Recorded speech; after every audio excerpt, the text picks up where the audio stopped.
বিশালগড় কি এবার নেশার আতুর ঘরে পরিণত হয়েছে? কারণ প্রতিনিয়ত এই বিশালগড়ের আনাচে কানাচে থেকে খবর উঠে আসে যে কোথাও অবৈধভাবে মদ বিক্রি হচ্ছে, আবার কোথাও দেখা যাচ্ছে যে নেশা কারবারিরা তারা রমরমিয়ে ব্যবসা করছেন। এবার অভিযোগ উঠলো যে এবার নেশাখোর যুবককে তাণ্ডবে অতিষ্ঠ সেখানকার মানুষজন। তবে দীর্ঘ প্রচেষ্টার পর জনতার হাতে আটক করা হয়েছে নেশা বিক্রেতাকে। বিশালগড় থানার ঘনিয়ামারা এলাকার এই ঘটনা।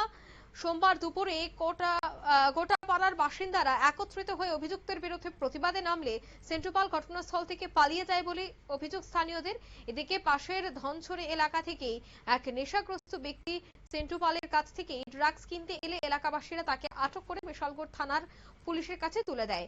এ ঘটনাকে কেন্দ্র করে এলাকায় উত্তেজনাকর পরিস্থিতি সৃষ্টি হয়। স্থানীয়দের অভিযোগ, সেন্ট্রোপালের বিরুদ্ধে বহুদিন ধরে মাদক ব্যবসার অভিযোগ থাকলেও পুলিশ কার্যকর কোনো পদক্ষেপ নেয়নি। কি উঠে আসছে শোনাবো।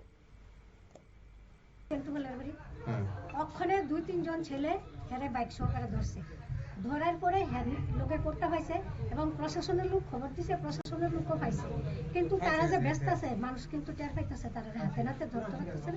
আজকে তারা হাতে নাতে ধরছে। আপনারা সহকারে ধরছেন আজকে? হ্যাঁ, যারা ধরছেন তার বাড়ি কোন জায়গাতে? তার বাড়ি ধনছড়ি। ধনছড়ি না, নেলসননগর।